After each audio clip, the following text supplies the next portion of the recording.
तो pan number तो आपके पास होना चाहिए। एंड पैन नंबर के बाद में आपके पास आपका आधार नंबर भी होना चाहिए ना। आधार नंबर आपका लिंक होना चाहिए आपके मोबाइल नंबर से, ये चीज भी आपको मेक श्योर करनी है। अब ये आप कैसे चेक करोगे कि आपका मोबाइल आधार से लिंक है या नहीं है? मैंने नीचे आपको वेबसाइट दी हुई है, ये रही, नीचे लिंक में भी आपको मैं वेबसाइट दे दूंगा। तो ये आधार की वेबसाइट है, यहाँ पे आपको सिंपल सा काम करना है, कुछ नहीं करना है। यहाँ पे आपको अपना आधार नंबर, मोबाइल नंबर और कैप्चे कोड डालना है।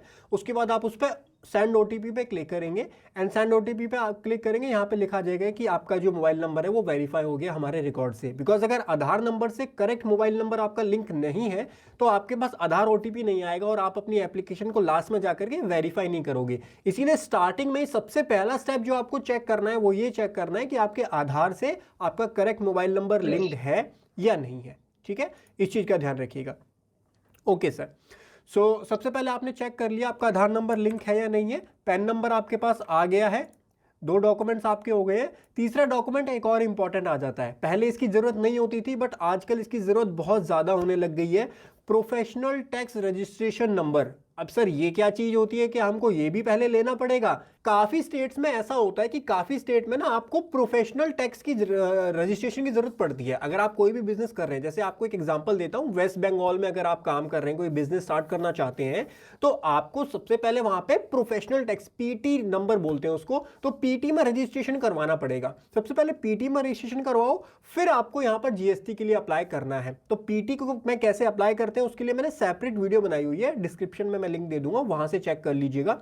और ऐसा भी नहीं है कि सारे स्टेट में पीटी लगता है। जैसे दिल्ली की अगर हम बात करें तो दिल्ली के अंदर कोई पीटी नहीं लगता, तो दिल्ली में आपको इसकी जरूरत नहीं है। जिस स्टेट में, इसीलिए मैंने लास्ट में लिखा हुआ है इन एप्लीकेबल स्टेट, तो आपको मैंने लिस्ट दी हुई है, ये इस लिस्ट से चेक कर लीजिएगा कि कौन कौन से स्टेट में प्रोफेशनल टैक्स लगता है। तो देखो, कर्नाटका, बिहार, वेस्ट बंगाल, आंध्र प्रदेश, तेलंगाना, महाराष्ट्र, तमिलनाडु, गुजरात, आसाम, केरला, मेघालय, उड़ीसा, त्रिपुरा, मध्य प्रदेश, झारखंड एंड सिक्किम और मिजोरम, इन स्टेट्स के अंदर प्रोफेशनल टैक्स अप्लाई होता है। तो आजकल देखा यह जाता है कि अगर आप बिना पीटी के अप्लाई कर देते हो तो आपको एक ऑब्जेक्शन रेज कर दी जाती है कि आप अपना पीटी रजिस्ट्रेशन नंबर हमको प्रोवाइड कीजिए।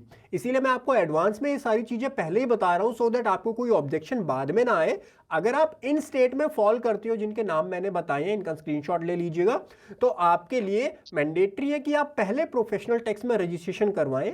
वो भी ऑनलाइन प्रोसेस होता है, वो स्टेट वाइज प्रोसेस होता है। देखो, हर स्टेट का अलग अलग प्रोसेस होता है, तो आपको स्टेट की वेबसाइट पर जाकर के वो रजिस्ट्रेशन करना होगा। मैंने शायद वेस्ट बंगाल का आपको दिखाया हुआ है, उसकी वीडियो आपको फिनटेक्स प्रो के यूट्यूब चैनल पर भी मिल जाएगी। बाकी स्टेट के लिए आपको स्टेट वेबसाइट पर जाकर रजिस्ट्रेशन करवाना पड़ेगा। और अगर आपके स्टेट में एप्लीकेबल नहीं होता तो बल्ले बल्ले, तो कोई दिक्कत वाली बात ही नहीं, आप अप्लाई कर सकते हो। उसके बाद बारी आती है proof of principal place of business. देखो, थ्योरी सेशन नहीं है, अभी पोर्टल पे जाके भी काम कराऊंगा, बट थ्योरी अगर समझ लोगे ना, कभी भी ऑब्जेक्शन नहीं आएगी। अगर आप एक टैक्स प्रोफेशनल हो तब भी आपके लिए इंपॉर्टेंट है, टैक्स पेयर हो तब भी देख लो, ऑब्जेक्शन नहीं आएगी। आपका एक ही बार में जीएसटी नंबर क्लियर हो जाएगा और डिले नहीं होगा अननेसेसरी। डॉक्यूमेंट कौन कौन से चाहिए, प्रिंसिपल प्लेस ऑफ बिजनेस के लिए कौन कौन से डॉक्यूमेंट्स आपको चाहिए? तो देखो, 3 टाइप से मैंने यहां पे कैटेगराइज किया हुआ है। पहला है कि आपका ओन किया हुआ है आपने, आपका अपना प्रोमाइसिस है। दूसरा है कि आपके पेरेंट्स हैं, रिलेटिव हैं, सिबलिंग के घर में आप रहते हो, रिलेटिव्स के घर में रहते हो, या आपके पेरेंट्स के नाम पे है, आपके ग्रैंड पेरेंट्स के नाम पे वो घर है और आप उसके अंदर ही काम करना चाहते हो। तीसरा है रेंटेड। तो तीनों ही बिल बहुत कॉमन है। ओन के केस में आप इन 4 में से कोई भी एक डॉक्यूमेंट दे सकते हो। सबसे पहला है latest electricity bill. Electricity bill भी काफी बार मैंने देखा है लोग प्रोवाइड करते हैं, तो भाई 2-2 साल पुराना, 6-6 महीने पुराना नहीं, जो लेटेस्ट इलेक्ट्रिसिटी बिल है वो आपको देना है अगर आप ओन करते हैं, और वो इलेक्ट्रिसिटी बिल आपके नाम पे होना चाहिए। अब काफी बार मैंने ना ये भी सिचुएशन देखी है कि सर घर तो मेरे नाम पे है। अब ये सिचुएशन में प्रैक्टिकल चीजें बता रहा हूं, हो सकता है आपके साथ भी ऐसा हो। सर घर तो मेरे नाम पे है, लेकिन मैंने जिससे लिया था ना, अभी 6 महीने पहले मैंने नया घर लिया, वहां पे इलेक्ट्रिसिटी ऑलरेडी लगी हुई थी, तो वो पुराने ओनर के नाम पे थी, तो मैंने अपना इलेक्ट्रिसिटी बिल में ना चेंज नहीं करवाया अभी तक। तो अब मैं क्या पुराने ओनर के नाम से इलेक्ट्रिसिटी बिल लगाऊंगा तो चलेगा? आंसर इज नो, नहीं चलेगा। इलेक्ट्रिसिटी बिल होना चाहिए, एक तो लेटेस्ट होना चाहिए, और दूसरा जिसके लिए आप जीएसटी अप्लाई कर रहे हो जिस पर्सन का, उसी पर्सन के नाम से वो इलेक्ट्रिसिटी बिल होना चाहिए। और तीसरी रिक्वायरमेंट एक और है जो दिक्कत आती है, काफी जगह पर ऐसा होता है ना कि इलेक्ट्रिसिटी बिल वो प्रॉपर प्रोवाइड नहीं करते और उसमें कंप्लीट एड्रेस नहीं होता। काफ़ी जो है रूरल स्टेट्स ऐसे होते हैं जहाँ पे आपको इलेक्ट्रिसिटी का बिल तो मिलता है बट उसमें एड्रेस कंप्लीट नहीं होता। तो मेक श्योर आपको ये भी करना है कि जो इलेक्ट्रिसिटी बिल है उसमें कंप्लीट एड्रेस होना चाहिए पिन कोड के साथ में, और उसके ऊपर नाम भी होना चाहिए आपका जो आप जीएसटी जिसके लिए आप अप्लाई कर रहे हो। अगर ये सारी कंडीशन सेटिस्फाई है तो आप लगा दीजिए लेटेस्ट इलेक्ट्रिसिटी बिल एंड आपका काम डन हो जाएगा। इसीलिए सबसे इजी प्रोसेस जो होता है वो इलेक्ट्रिसिटी बिल का ही होता है। अगर इलेक्ट्रिसिटी बिल आपके नाम से मिल जाता है और उस पर कंप्लीट एड्रेस है तो वो सबसे बेस्ट डॉक्यूमेंट माना जाता है प्रिंसिपल प्लेस ऑफ बिजनेस के लिए। और उसके बाद अगर मान लो इलेक्ट्रिसिटी बिल में कोई दिक्कत है, एड्रेस पूरा नहीं है या आपके नाम से नहीं है, तो आप ओनरशिप डॉक्यूमेंट भी लगा सकते हो। अब ओनरशिप डॉक्यूमेंट में क्या क्या आता है, आपकी सेल्स डीड आ जाएगी, आपकी पावर ऑफ अटर्नी आ जाएगी, आपकी गिफ्ट डीड आ जाएगी, आपको विल मिली है, आपको किसी ने विल कर दी है तो वो विल डीड होती है वो होगी, या गिफ्ट डीड है, आपके किसी ने गिफ्ट किया आपको प्रॉपर्टी तो गिफ्ट डीड होगी, पावर ऑफ अटर्नी या सेल्स डीड, ये सारे डॉक्यूमेंट्स आपके ओनरशिप डॉक्यूमेंट में कंसिडर कर लिए जाते हैं। कोई भी एक डॉक्यूमेंट आप अटैच यहाँ पर कर सकते हो, बस वही कंडीशन है उस पर नाम आपका होना चाहिए और दूसरा एड्रेस उसके ऊपर कंप्लीट होना चाहिए।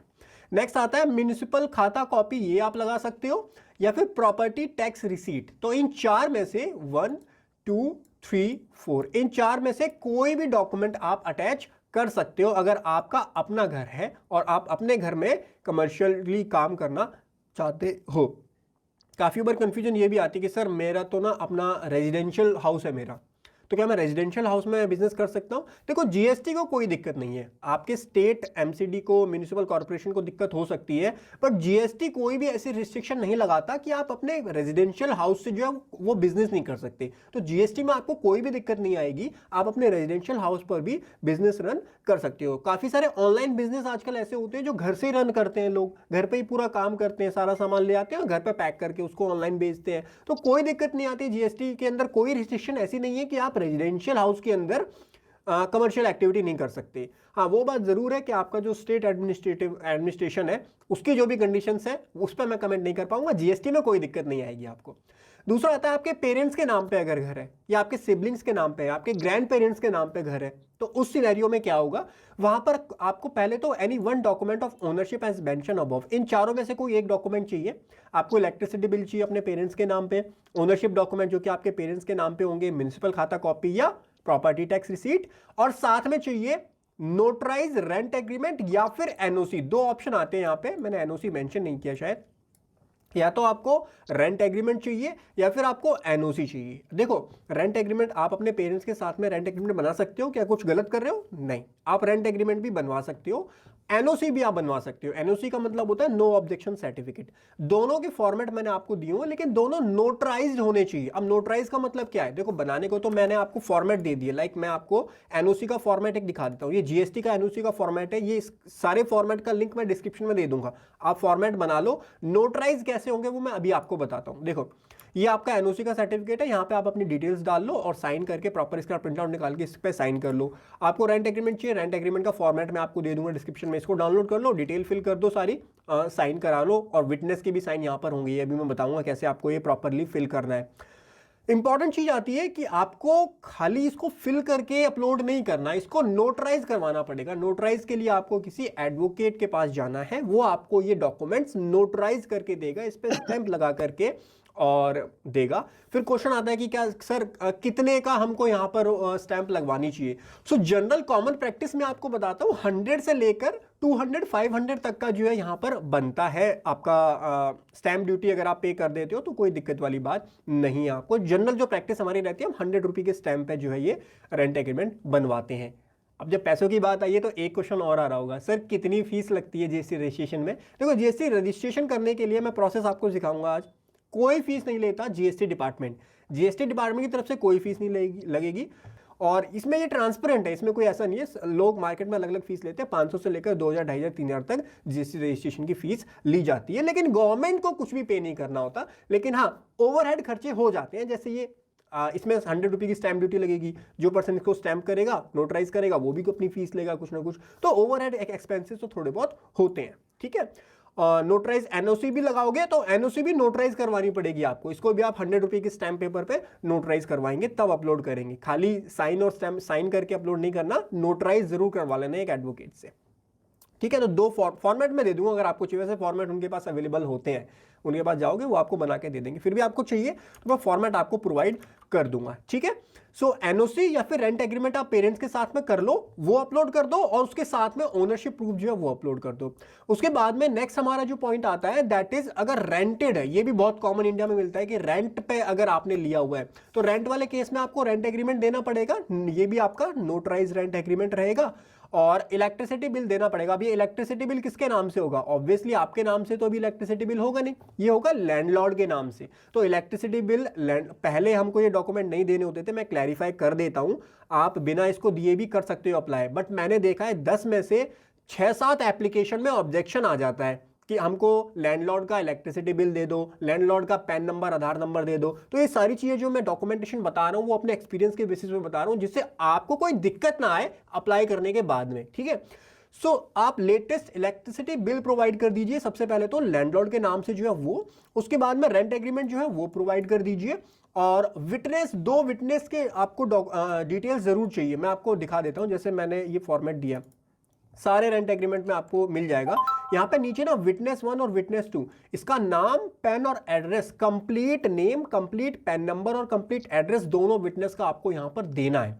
काफी बार तो मैंने ये भी देखा है, टू बी वेरी फ्रैंक, कि वो विटनेस के भी पेन नंबर और आधार नंबर मांग लेते हैं। तो विटनेस पे आप जिसका नाम लिख रहे हो, आप अपनी फैमिली फ्रेंड में से, मतलब जो आपके क्लोज है उनका आप विटनेस में यहाँ पर दीजिए डिटेल्स, और सो दैट अगर फ्यूचर में मांगा जाता है तो वो आप उनके डॉक्यूमेंट्स भी प्रोवाइड कर सके। ये वैसे बहुत ज़्यादा हो जाता है कि विटनेस के भी आपको पैन और आधार चाहिए, बट आजकल डिपार्टमेंट थोड़ा सा स्ट्रिक्ट हो गया, लोगों ने ना फेक जीएसटी रजिस्ट्रेशन इतने सारे लिए हैं कि डिपार्टमेंट को स्ट्रिक्ट होना पड़ा, और इसीलिए प्रोसेस में आपको बता रहा हूँ बदल गया। तो प्रोसेस एज सच पोर्टल पर कुछ नहीं बदला, बट बैक एंड में काफ़ी सारी काम हमारे एक्स्ट्रा बढ़ गए हैं। जैसे विटनेस की सारी आपको कंप्लीट डिटेल्स देनी पड़ेंगी, पहले हम विटनेस नहीं भी दोगे तो चल जाएगा, बट अब विटनेस देना भी रेंट एग्रीमेंट में मैंडेटरी काइंड ऑफ हो गया है।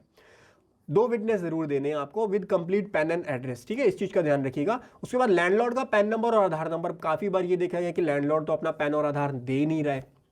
भाई क्यों देगा वो अपना पैन और आधार? आप मांगोगे किसी से, आप किराए पे रेंट पे आपने घर लिया और आप बोलोगे कि पहले तो रेंट एग्रीमेंट बनवा लिया, उसके बाद में अपना पैन कार्ड और आधार कार्ड दे दो, तो कहीं ना कहीं लैंडलॉर्ड हिचकता है। लेकिन देखो ऑब्जेक्शन आ जाती है, इसीलिए ट्राई करो, अगर मिल जाता है ना लैंडलॉर्ड का पैन और आधार तो पहले ही अपनी एप्लीकेशन में लगा दो, सो दैट डिपार्टमेंट को उस पॉइंट पे कोई क्वेरी ना रहे।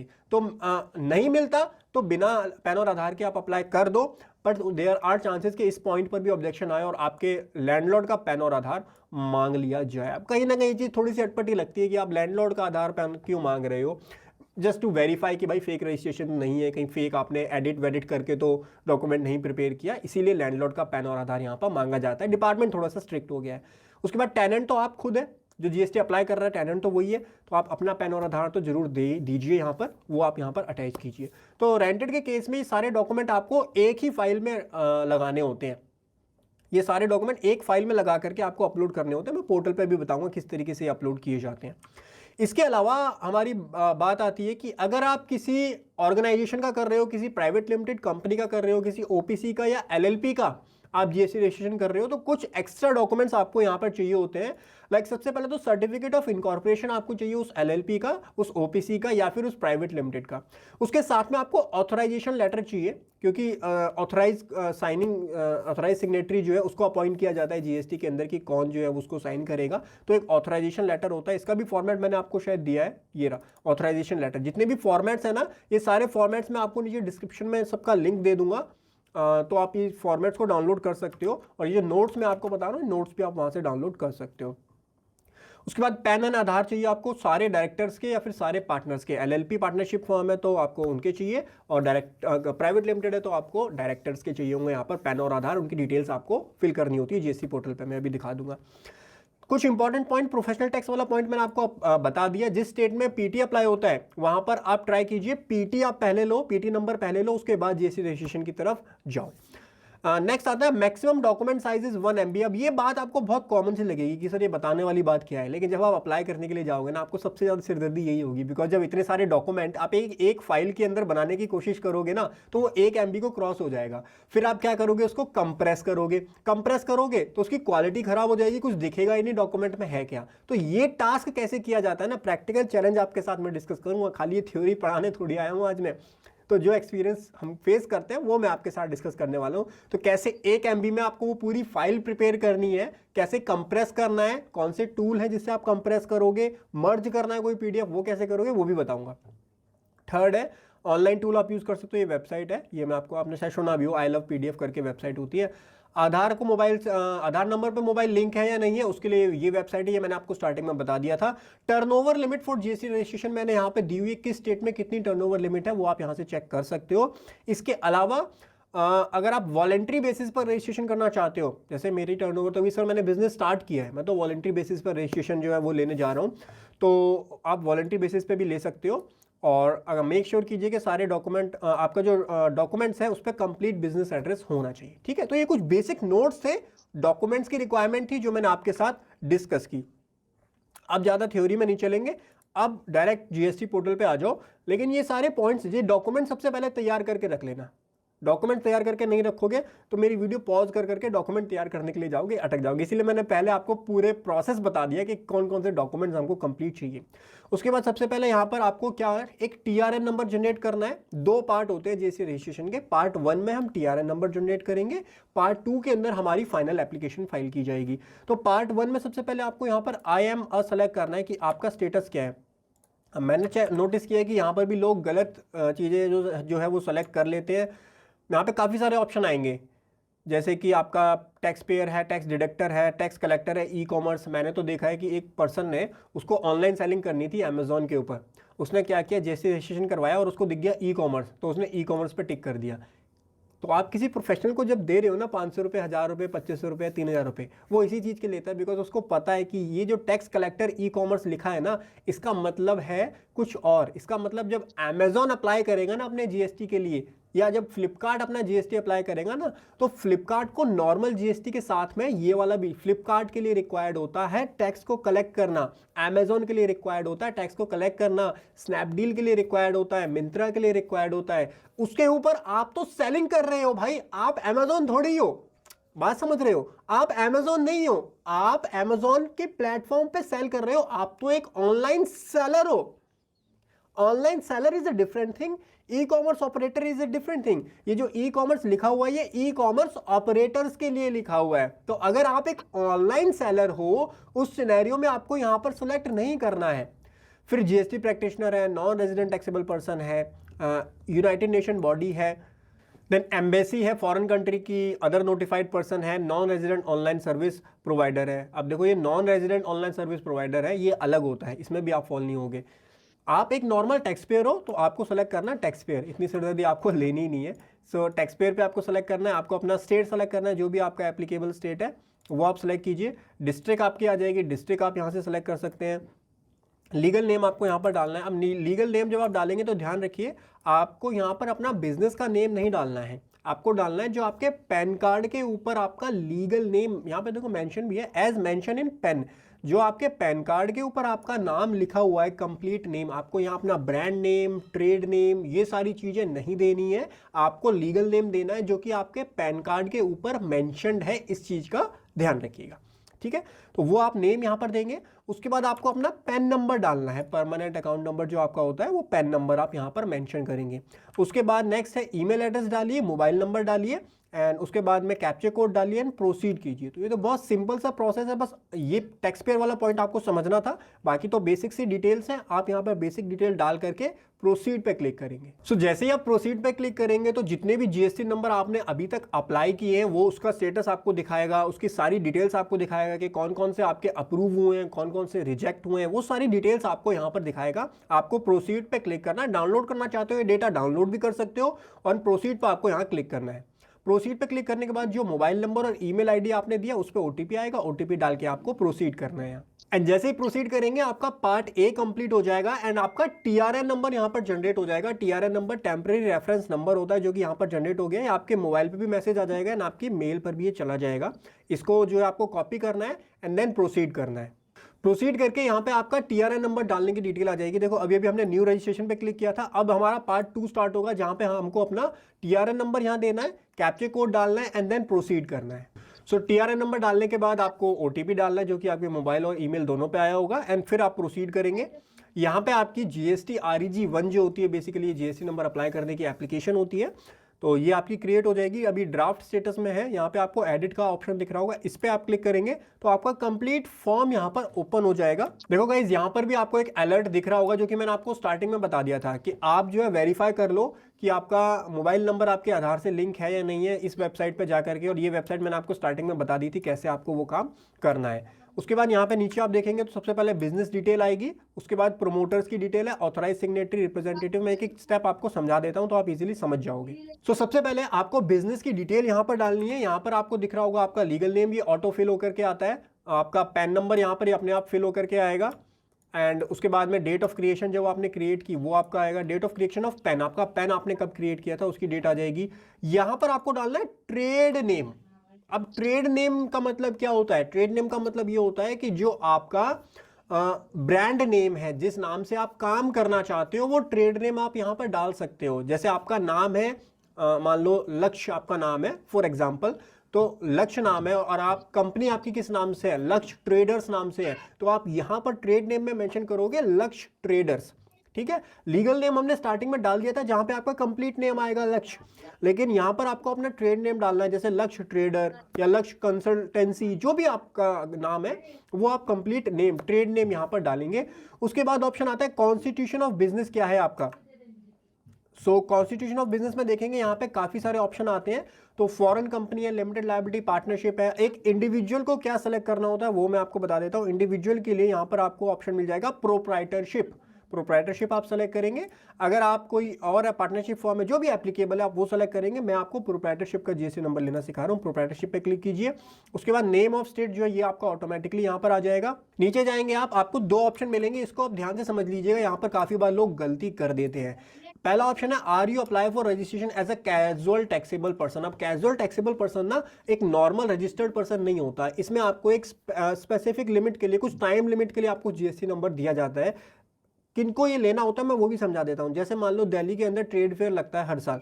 अब ट्रेड फेयर 15 दिन या एक महीने का होता है, जो कि सर्दियों के टाइम नवंबर दिसंबर के आसपास लगता है। अब कोई यूपी का पर्सन है, वो चाहता है कि मैं स्टॉल लगाऊं अपना दिल्ली के ट्रेड फेयर में आकर के। तो जो दिल्ली में आकर के आप गुड्स कैसे बेचोगे? दिल्ली वाले यूपी वाले के पास तो यूपी का जीएसटी नंबर है, तो वो दिल्ली में कैसे बेचेगा? तो उसके लिए दिल्ली में उसको रजिस्ट्रेशन अप्लाई करना पड़ेगा। अब उसको काम करना है खाली 15 दिन, 15 दिन के लिए वो पूरा का पूरा जीएसटी नंबर ले, तो वो कहीं से भी फिजिबल नहीं होता। इसीलिए जीएसटी में एक ऑप्शन आता है कैजुअल टैक्सेबल पर्सन का। तो यहां पर आपको ऑप्शन मिल जाता है, अगर आप कैजुअल टैक्सेबल पर्सन पे इनेबल कर देते हो तो उस केसेस के लिए ये कैजुअल टैक्सेबल पर्सन होता है। अगर आप एक नॉर्मल टैक्स पेयर की तरह काम करना चाहते हो तो इसको डिसेबल ही रहने देना है आपको। दूसरा ऑप्शन होता है ऑप्शन फॉर कंपोजिशन। अब कंपोजिशन स्कीम, जीएसटी के अंदर एक कंपोजिशन स्कीम होती है जिसकी काफी सारी रिस्ट्रिक्शंस होती है।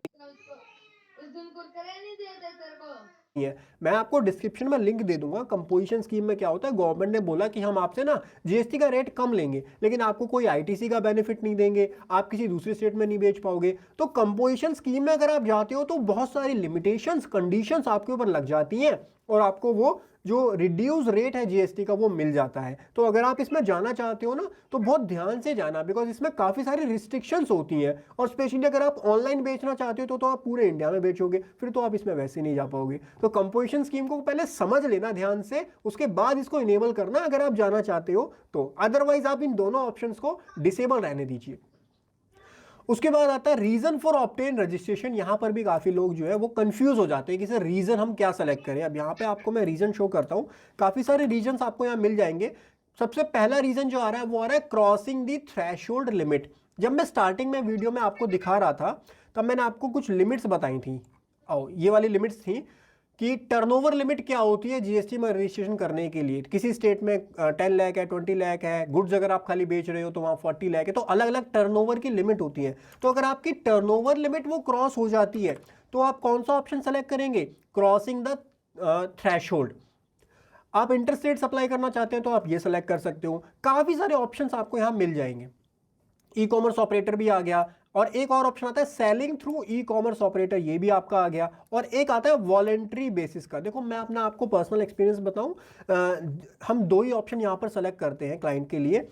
एक तो होता है कि जिसकी थ्रेशोल्ड लिमिट क्रॉस हो जाती है, जैसे 40 लाख से ज़्यादा जैसी क्रॉस हुई, 40 लाख की लिमिट अप्लाई हुई हमारे क्लाइंट पे और 40 लाख की लिमिट क्रॉस हो गई, तो हम ऑप्शन सेलेक्ट करते हैं क्रॉसिंग दी थ्रेशोल्ड लिमिट।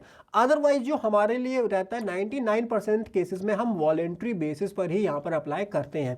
आप कोई और ऑप्शन भी सेलेक्ट कर सकते हो जो आपके ऊपर एप्लीकेबल है। सर मैं तो ना ई कॉमर्स पोर्टल पर बेचना चाहता हूँ, Amazon, Flipkart, Meesho, online selling करना चाहता हूँ, मैं तो selling through e commerce operator select करना चाहता हूँ, आप कर सकते हो, कोई दिक्कत नहीं है। लेकिन हम 99% क्लाइंट के केस में जिसकी थ्रेशोल्ड लिमिट क्रॉस नहीं हुई, हम वॉलंटरी बेसिस ही यहाँ पर सेलेक्ट करते हैं।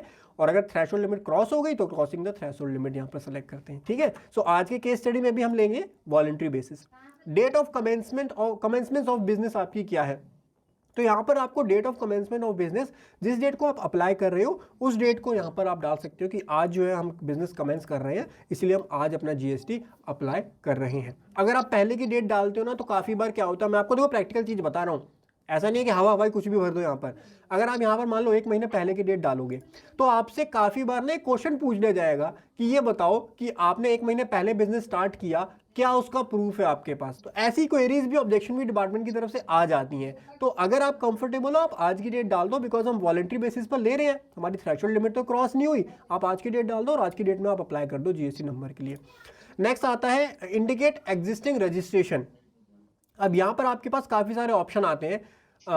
एग्जिस्टिंग रजिस्ट्रेशन आपने क्या लिया हुआ है, तो इसके अंदर देखो आपको कुछ भी डालने की ज़रूरत नहीं है। यहाँ पे अगर आपके पास इनमें से कोई भी नंबर है तो आप डाल सकते हो। स्पेशली अगर आप एक प्राइवेट लिमिटेड कंपनी हो या आपके पास एलएलपी नंबर है, जैसे लिमिटेड लायबिलिटी पार्टनरशिप हमारा यहाँ पर आ रहा है, तो अगर आप लिमिटेड लायबिलिटी पार्टनरशिप के अंदर यहाँ रजिस्टर्ड हो, आपकी एलएलपी है, आप किसी एलएलपी के लिए अप्लाई कर रहे हो, तो आप एलएलपी सेलेक्ट करो। एलएलपी का एक एलएल पिन होता है जो कि एमसी की तरफ से मिलता है, वो मेंशन करो। कब आपने एलएलपी रजिस्टर करवाई वो आप यहाँ पर मेंशन करो। कोई और रजिस्ट्रेशन है आपके पास, जैसे कॉर्पोरेट आइडेंटिटी नंबर, अगर आप एक प्राइवेट लिमिटेड कंपनी हो तो आप कॉर्पोरेट आइडेंटिटी नंबर सेलेक्ट करोगे एंड उसका यहाँ पर रजिस्ट्रेशन नंबर आपको देना पड़ेगा। मैंने आपको बताया था ना कुछ डॉक्यूमेंट अगर आप कंपनी के लिए काम कर रहे हो तो आपको एक्स्ट्रा चाहिए, आपको ये चाहिए सर्टिफिकेट ऑफ इनकॉर्पोरेशन, उसके अंदर आपको ये डिटेल्स मिल जाएंगी। ठीक है, सो मैं अभी यहाँ पर जो है रिमूव कर देता हूँ, हमको यहाँ पर कोई भी डिटेल नहीं चाहिए, कोई भी डिटेल नहीं। इसके बाद सेव एंड कंटिन्यू पे आप क्लिक करेंगे तो आपका जो ये वाली पहली डिटेल बेसिक डिटेल्स है ये आपकी सेव हो जाएंगी। नाउ बिजनेस डिटेल आपकी सेव हो चुकी है, बिजनेस डिटेल पे हमारा टिक आ चुका है। सेकंड ऑप्शन आता है प्रोमोटर या पार्टनर्स की डिटेल। तो बिकॉज हम प्रोप्राइटर का काम कर रहे हैं तो 1% की डिटेल जाएगी। अब यहीं पर क्या होता है ना, जैसे आप एलएलपी के लिए काम कर रहे हो तो एलएलपी में 2 पार्टनर है मान लीजिए, तो दोनों पार्टनर की डिटेल आपको देनी है। आप किसी प्राइवेट लिमिटेड का जीएसटी अप्लाई कर रहे हो तो जितने डायरेक्टर हैं, 3 डायरेक्टर हैं, 3 डायरेक्टर का आपको यहाँ पर क्या देना पड़ेगा, डिटेल्स कंप्लीट देनी पड़ेगी। अब ये बेसिक डिटेल है। बेसिक डिटेल में तो मैं क्या समझाऊं, देखो नेम डाल लो आप, उसके बाद फर्स्ट नेम है, अपनी डेट ऑफ बर्थ डाल लो, ये सारी डॉक्यूमेंट से आपको डालना है। आपके आधार नंबर पे और पैन नंबर पे डेटा सेम होना चाहिए, ये भी चीज़ ध्यान रखो। एंड अपनी डेट ऑफ बर्थ आप जो है अपने पैन नंबर से डाल दो, आपका नेम जो है वो पैन नंबर से वो ऑटोमेटिकली वैसे यहाँ पर आ जाएगा। मोबाइल नंबर आप डालो, ईमेल एड्रेस आप डालो, इस पर आपका ओटीपी आएगा। और जेंडर यहाँ पर जो भी है वो सेलेक्ट कर लो। उसके बाद डेजिग्नेशन क्या है, डेजिग्नेशन ध्यान से, अगर आप किसी जैसे एलएलपी का कर रहे हो, एलएलपी का ये पार्टनर है तो यहाँ पे आप पार्टनर या डेजिग्नेटेड पार्टनर डाल सकते हो। आई एम सॉरी, अगर ये पर्सन डायरेक्टर है तो डायरेक्टर आप यहाँ डालो। हमारे केस में क्या है, प्रोप्राइटर है, तो काफ़ी बार यहाँ पर लोग ओनर भी डाल देते हैं, वैसे proprietor is the appropriate word जो कि आपको यहाँ पर डालना चाहिए। सो प्रोप्राइटर के बाद ऑप्शन आएगा डिन नंबर। तो डिन नंबर डालना होता है जब आप डायरेक्टर हो तब, ठीक है, अदरवाइज आपको डिन नंबर डालने की जरूरत नहीं पड़ती। यहाँ पर पैन नंबर आ गया। आधार नंबर अब नहीं डालना होता, पहले यहीं पे आधार नंबर डालना होता है। अब आधार नंबर हमको, जब हम आधार को वेरीफाई करते हैं, हाइपर लिंक वाला जो वेरिफिकेशन होता है वो अब लास्ट में जा चुका है प्रोसेस, तो वहाँ पे आधार नंबर डालना होता है। तो अभी आपको यहाँ आधार नंबर नहीं डालना है। नीचे आपको अपना रेजिडेंशियल एड्रेस जो है वो यहाँ से सेलेक्ट करना है। कंट्री आपका आ जाएगा, कंट्री के बाद पिन कोड डालिएगा। ऊपर आपको ये दिख रहा होगा मैप, मैप से काम बिल्कुल मत करना। मैप से काम करोगे तो एड्रेस आपका इधर उधर उल्टा पुल्टा हो जाएगा। जिस तरीके से मैं बता रहा हूँ एड्रेस उस तरीके से डालो। लाइक पिन कोड जो है आपका, वो पिन कोड आप यहाँ पे डाल दो और 110086 ये हमारा पिन कोड हो गया। पिन कोड के बेसिस पे आपका डिस्ट्रिक्ट यहाँ पे सेलेक्ट हो जाएगा, स्टेट सेलेक्ट हो जाएगा और उसके बाद आपका सिटी टाउन आ जाएगा। सब लोकेलिटी है वो डाल दो। जो रेड वाले हैं ना, ये रेड वाले जो ऑप्शन आपको दिख रहे हैं ये मैंडेटरी हैं, तो इसके अंदर आपको डिटेल्स आपको ज़रूर डालनी पड़ेगी। आप अपना बिल्डिंग का नंबर, फ्लैट नंबर डालिए और स्ट्रीट नंबर यहाँ पर मेंशन करिए, कोई लैंडमार्क है वो मेंशन करिए और उसके बाद आपके ऊपर डिटेल जो है वो ऑटोमेटिकली ले लेगा एप्रोप्रिएट जो भी होगी। इसके बेसिस पर मत डालना। यहाँ पर आपका जो डॉक्यूमेंट है, जैसे आधार नंबर, आधार कार्ड है आपके पास, तो आधार कार्ड पे जो एड्रेस है वो एड्रेस आप यहाँ पर मेंशन करना अपने इस वाले एड्रेस के अंदर। उसके बाद आपको अपनी एक फोटोग्राफ यहाँ पर अपलोड करनी होगी। तो फोटोग्राफ आप यहाँ पर कैप्चर भी कर सकते हैं, मैं कैप्चर अभी नहीं करूँगा बिकॉज ये वीडियो रिकॉर्ड हो रही है। चूज आपके पास जो भी पासपोर्ट साइज की फोटो, नॉर्मल फोटो है आपकी, बस क्लियर होनी चाहिए, फेस विजिबल होना चाहिए उसमें, ऐसे टेढ़ी मेढ़ी फोटो मत डालना, फेस आपका क्लियरली होना चाहिए सामने, जो पासपोर्ट साइज फोटो जैसी होती है। एंड वो आप यहाँ से अपलोड कर सकते हो। फाइल साइज ध्यान रखना 100 KB से छोटा होना चाहिए उसका, वो आप यहाँ पर अपलोड करोगे। और ऑल्सो ऑथोराइज सिग्नेटरी का एक ऑप्शन यहाँ पे आ रहा होगा, इसको इनेबल जरूर कर देना, क्योंकि हमारे केस में जो प्रोप्राइटर है वही ऑथोराइज सिग्नेटरी है, तो इसको आप इनेबल जरूर करेंगे। इसका मतलब ये जो पर्सन है ये हमारा ऑथोराइज सिग्नेटरी भी है। अब मैं एक बार जल्दी से जो डिटेल्स है वो मेंशन कर देता हूँ, उसके बाद फिर आपको सेव एंड कंटिन्यू पे क्लिक करना है। एंड गाइस उसके बाद हमारा थर्ड जो टैब है वो आ जाएगा ऑथोराइज सिग्नेटरी का। तो यहाँ पर जो डिटेल हमने फिल की थी, आपको बस प्राइमरी ऑथोराइज सिग्नेटरी जो है इस पर टिक करना है, और उसके बाद में नीचे आपको जाना, सारी डिटेल्स आपकी एज इट इज आ जाएगी, कुछ भी आपको यहाँ एक्स्ट्रा करने की जरूरत नहीं है। अगर आप प्रोप्राइटरशिप के इंडिविजुअल के केस में कर रहे हो, सेव एंड कंटिन्यू पे आपको क्लिक कर देना है। ऑथोराइज रिप्रेजेंटेटिव, अगर आप जैसे कंपनीज होती हैं, LLP होती है, तो वहाँ पे ऑथोराइज रिप्रेजेंटेटिव की जरूरत पड़ती है। अदरवाइज ऑथोराइज रिप्रेजेंटेटिव को आप यहाँ पर डिसेबल रहने दीजिए एंड सेव एंड कंटिन्यू पे क्लिक कीजिए। मोस्ट इंपॉर्टेंट टेबल आ चुकी है, detail of principal place of business, जिसके लिए जहाँ पर लोग सबसे ज़्यादा कंफ्यूज होते हैं वो इसी टैब के अंदर होते हैं, प्रिंसिपल प्लेस ऑफ बिजनेस के अंदर, मतलब आपका बिजनेस कहाँ पर आप बिजनेस रन कर रहे हो वो। तो सबसे पहले यहाँ पर आपको डालना है पिन कोड। तो ये मैं आपको डिटेल में समझाऊंगा बिकॉज यहाँ पर काफ़ी बार मिस्टेक हो जाती है और ऑब्जेक्शन भी आ जाती है। तो आप पिन कोड यहाँ पर सबसे पहले डालिए, आपका स्टेट आ जाएगा, डिस्ट्रिक्ट आ जाएगा और सिटी टाउन आ जाएगा, फिर लोकेलिटी और सब लोकेलिटी है, रोड, स्ट्रीट। अब ये डिटेल जो आप डालोगे ना, ये कहाँ से डालनी है, आपको चेक करना है जो आपका रेंट एग्रीमेंट है, जो आपका इलेक्ट्रिसिटी बिल है, उसके ऊपर जो आपका कंप्लीट एड्रेस आ रहा है, वो कंप्लीट एड्रेस आपको यहाँ पर मेंशन करना पड़ेगा एज इट इज। यहाँ पर कोई भी गलती नहीं चलेगी, जो आपका उसके ऊपर डॉक्यूमेंट्स में एड्रेस आ रहा है वही एड्रेस आपको एज इट इज यहाँ पर मेंशन करना पड़ेगा। जैसे सब लोकेलिटी मैं आपको एक एड्रेस करके दिखाता हूँ, रोहिणी सेक्टर 21, ये ऐड हो गया। उसके बाद रोड एंड स्ट्रीट आपको ऐड करनी है, तो ये मैं हाइपोथेटिकली ऐड कर देता हूँ, आपको डॉक्यूमेंट से डालना है, ठीक है। और नेम ऑफ प्रोमाइसेस जो है वो आप यहाँ पर एंटर करेंगे, ये वैसे ऑप्शनल है, जो रेड वाले हैं ये मैंडेटरी होता है। बिल्डिंग नंबर में आपको डालना पड़ेगा आपका हाउस नंबर या बिल्डिंग नंबर क्या है, फ्लोर नंबर है तो फ्लोर नंबर आप डालेंगे, और लैंडमार्क जो है वो आपको मेंशन करना पड़ेगा। ये ध्यान रखना, ऊपर आप एक चीज देखोगे कि आपका अप्रोक्सीमेटली वही एरिया होना चाहिए, एग्जैक्टली वहां लेके मत जाना। इस मैप में अगर आप देखोगे ना तो आपका हो सकता है एग्जैक्ट लोकेशन ना आए, तो इस मैप को ज्यादा आप जो है कंसीडर मत करना।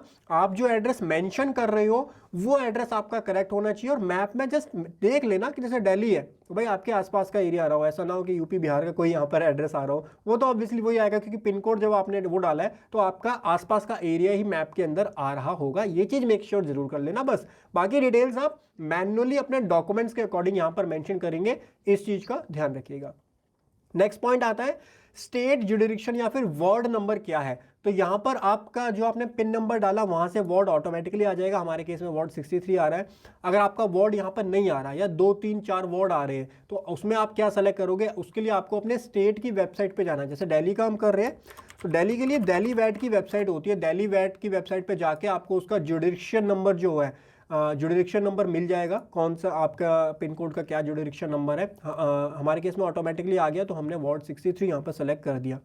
ये तो हो गया स्टेट जुडिक्शन। इसी तरीके से सेंट्रल का जुडिक्शन भी होगा। देखो जीएसटी जो है ना वो सेंट्रल और स्टेट दोनों ही मिलकर के इसको चलाते हैं, तो स्टेट जुडिक्शन हमने यहाँ पर डाल दिया। सेंट्रल जुडिक्शन के लिए आप क्या करोगे, यहाँ पे लिंक पे जाइए, एडवांस पे जाओ, ये सीबीआईसी की वेबसाइट यहाँ पर ओपन हो जाएगी। यहाँ पर आप सर्विसेज के अंदर जाएंगे एंड सर्विसेज के अंदर आपको नो योर जुडिक्शन मिल जाएगा, एंड यहाँ पे आप जाएंगे, यहाँ पे आप दिल्ली सेलेक्ट कीजिए, जो भी स्टेट है आपका वो स्टेट आप यहाँ से सेलेक्ट कर लीजिए। एंड स्टेट सेलेक्ट करने के बाद में लाइक आपको यहाँ एड्रेस दिखा देगा, लेकिन हमको इसके अंदर देखना है, इस पर आप क्लिक करेंगे दिल्ली के अंदर, तो ये आपके जोन आ जाएंगे, कौन कौन से जोन है। तो आप अपने पिन कोड के हिसाब से अपना जोन और सारी डिटेल्स यहाँ से चेक कर सकते हो। तो रेंज आप जो है सीबीएसई की वेबसाइट से चेक कर लो क्या आपकी रेंज पड़ रही है, ठीक है। उसके बाद आपका ईमेल एड्रेस आ जाएगा, ऑफिस का ईमेल एड्रेस आ जाएगा, आपका मोबाइल नंबर यहाँ पर आ जाएगा। उसके बाद में बारी आती है सबसे इंपॉर्टेंट चीज़ की, जो कि है nature of possession of premises. अब मैंने आपको चार्ट में बताया था कि आपके या तो आपका रेंटेड होगा, या आपका ओन्ड होगा, या आपके पेरेंट्स के नाम पे होगा। तो अगर आपका ओन्ड है या पेरेंट्स के नाम पे है, जैसे अगर पेरेंट्स के नाम पे है, देखो तो कंसेंटेड पे आप सेलेक्ट करके कंसेंट लेटर दे सकते हो, लेकिन कंसेंट लेटर में दिक्कत क्या आएगी ना, कंसेंट लेटर आपको 100 KB ही अलाउ करने देगा। एक ऑप्शन होता है यहाँ पे अदर्स का, मैं बता रहा हूँ प्रैक्टिकल हम कैसे काम होता है। अदर सेलेक्ट कर लो, यहाँ पे जाके लीगल ओनरशिप डॉक्यूमेंट सेलेक्ट कर लो, 1 MB की लिमिट आपको मिल जाएगी। ये लिमिट हो सकता है आपको अभी लग रहा हो हल्की बात लग रही हो, लेकिन जब आप ये डॉक्यूमेंट प्रिपेयर करोगे, जैसे आपका कंसेंटेड लेटर है तो आपको क्या चाहिए, एक नोटराइज NOC चाहिए आपको, साथ में इलेक्ट्रिसिटी बिल चाहिए, हो सकता है पेन और आधार भी आपको लगाने पड़े अपने पेरेंट्स के या जिसका भी आपने कंसेंट लिया। इन सभी को आपको मर्ज करना पड़ेगा एक PDF फाइल के अंदर। फिर वो PDF फाइल भी आपकी काफ़ी बड़ी बनेगी, तो उसको आपको मर्ज करना पड़ेगा। आई लव PDF यूज़ कर लो या कोई भी ऑनलाइन टूल आप यूज़ कर सकते हो उसको मर्ज करने के लिए एंड उसको कंप्रेस करने के लिए। तो कंप्रेस करके वो 1 MB तक की फाइल होनी चाहिए। वो फाइल आप यहाँ पर क्या करोगे, अपलोड करोगे। जैसे ही आप अपलोड करोगे एक डॉक्यूमेंट आपसे और मांगा जाएगा। तो यहाँ पे आप अगर आपने इस लीगल ओनरशिप डॉक्यूमेंट में ही सारे डॉक्यूमेंट्स लगा दिए हैं तो आप दोबारा से सेम डॉक्यूमेंट 1 MB का आप अपलोड कर सकते हो। वही सेम डॉक्यूमेंट दोबारा अपलोड कर दो, कोई दिक्कत वाली बात नहीं है, प्रोवाइडेड दैट उसके अंदर आपने सारी चीज़ें मर्ज कर दी हैं। इस चीज़ का ध्यान रखिएगा, ठीक है। और यहाँ पे प्रोसेस होने में भी थोड़ा सा टाइम लगता है, कभी 1 आधा मिनट लग जाता है इसको प्रोसेस होने में, तो थोड़ा सा टाइम दीजिएगा। देखो तो ये हमने यहाँ पर लगा दिए कंसेंटेड वाले केस में। अब मैं आपको बताता हूँ, अगर आपको कोई भी केस ले, देखो यहाँ पे ज़्यादा फोकस ये मत करो कि आप क्या सेलेक्ट कर रहे हो, वो ज़्यादा मैटर करता नहीं है। जो डॉक्यूमेंट आप अपलोड कर रहे हो ना, वो ज़्यादा मैटर करता है। डॉक्यूमेंट जो आपने अपलोड किए वो आपके करेक्ट होनी चाहिए, जिस हिसाब से मैंने डॉक्यूमेंट्स बताए उस हिसाब से आपके डॉक्यूमेंट्स होने चाहिए। यहाँ पर अगर आप रेंटेड सेलेक्ट करोगे तो रेंटेड के केस में फिर आपके पास ऑप्शन आ जाएगा rent agreements, electricity bill. Electricity bill दिक्कत ये, जैसे ही आप इलेक्ट्रिसिटी बिल सेलेक्ट करोगे फिर से 100 KB की लिमिट आ जाएगी। सबसे बड़ा चैलेंज जो यहाँ पर आता है ना, वो लिमिट्स का आता है। 100 KB के अंदर आप कोई PDF बनाओगे, उसको कंप्रेस करोगे तो उसकी क्वालिटी चली जाती है। ये सारे मैं प्रैक्टिकल छन्ने से बता रहा हूँ। तो इसीलिए जो भी चीज़ आप अदर सेलेक्ट कर लो, अदर सेलेक्ट करके लीगल ओनरशिप डॉक्यूमेंट डाल दो, 1 MB की लिमिट आपकी बन जाएगी। उसके बाद आप अपने जो डॉक्यूमेंट प्रिपेयर करें उन सब डॉक्यूमेंट को मर्ज करो, सबको कंप्रेस करो, 1 MB के अंदर लेकर के आओ।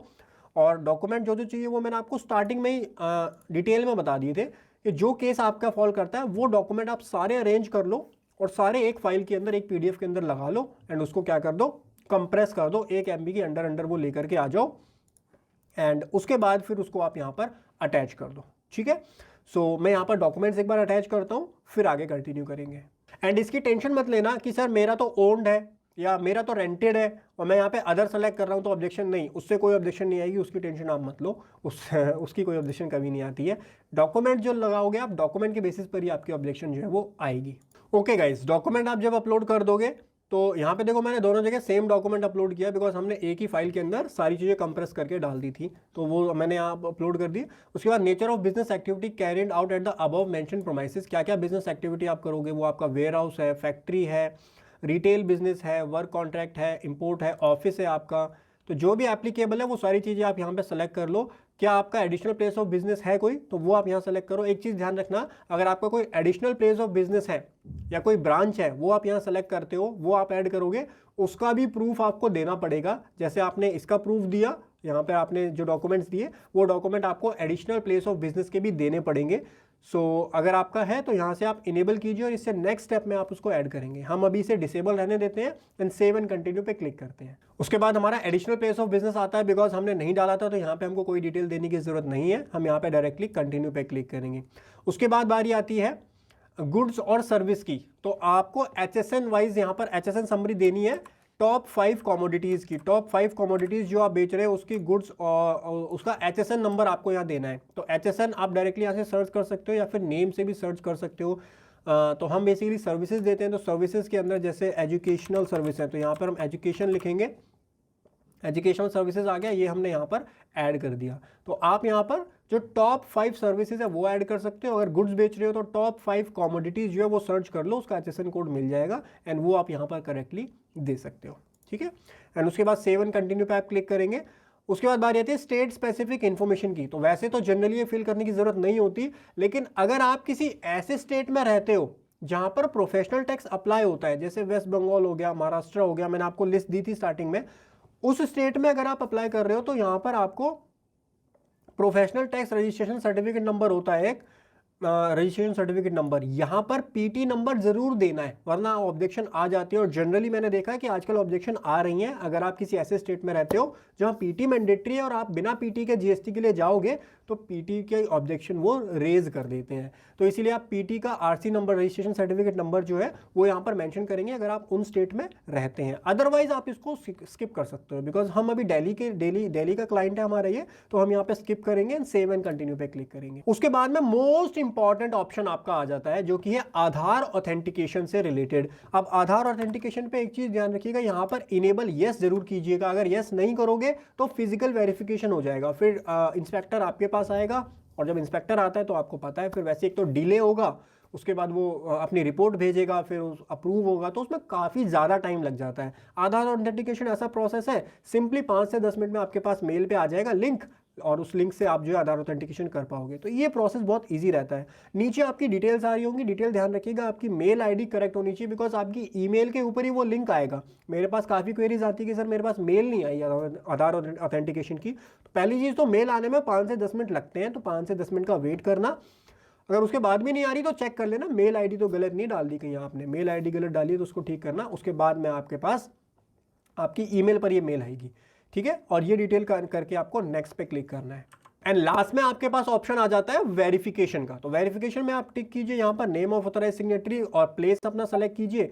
उसके बाद यहाँ पर इनेबल ऑप्शन हो जाएगा ईवीसी का। तो ईवीसी में आपने जो मोबाइल नंबर डाला है उस पर आपके मोबाइल पे और ईमेल पे ओटीपी जाएगा, उस ओटीपी से वेरीफाई कर दीजिए। उसके बाद आपका ये पार्ट बी कंप्लीट हो जाएगा। बट अभी आपकी एप्लीकेशन सबमिट नहीं हुई है, ईवीसी डालने के बाद भी एप्लीकेशन सबमिट नहीं मानी जाएगी। इसके बाद आपको 5 से 10 मिनट का वेट करना पड़ेगा एंड आपकी ईमेल के ऊपर एक लिंक आएगा। सो मैं आपको वो मेल दिखा देता हूँ किस तरीके से वो मेल आएगी। 5 से 10 मिनट वेट जरूर कर लेना। तो ये मैं पूरी मेल नहीं दिखा रहा बिकॉज ऊपर जो इसमें कॉन्फिडेंशियल इन्फॉर्मेशन होती है, क्लाइंट की पैन नंबर होता है, बाकी डिटेल्स होती हैं, वो आप चेक कर लीजिएगा। हाइपर लिंक करके आपके पास एक मेल आ रही होगी, हाइपर लिंक आधार ऑथेंटिकेशन करके जो है सब्जेक्ट आएगा। इनबॉक्स में देखिएगा या फिर स्पैम में एक बार चेक कर लीजिएगा। उसमें यहाँ पर please click the following link in case you wish to continue your Aadhaar authentication.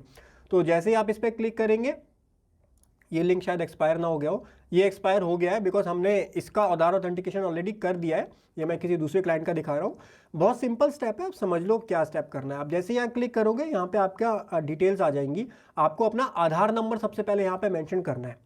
Aadhaar number जैसे ही आप डालोगे उसके बाद कंटिन्यू पे क्लिक करना है, वेरीफाई पे क्लिक करना है। उसके बाद आपके आधार की सारी डिटेल्स आ जाएंगी। आपको ईमेल ओटीपी, आधार नंबर से आपका मोबाइल नंबर लिंक होना चाहिए, ये चीज़ ध्यान रखो। उसके बाद उस पर आप क्लिक करो, आपके मोबाइल नंबर पे ओटीपी आएगा, वो ओटीपी मेंशन करो, आपका आधार ऑथेंटिकेशन कंप्लीट हो जाएगा। 2 मिनट का भी काम नहीं है, 1 मिनट का काम है, बहुत छोटा सा, ठीक है।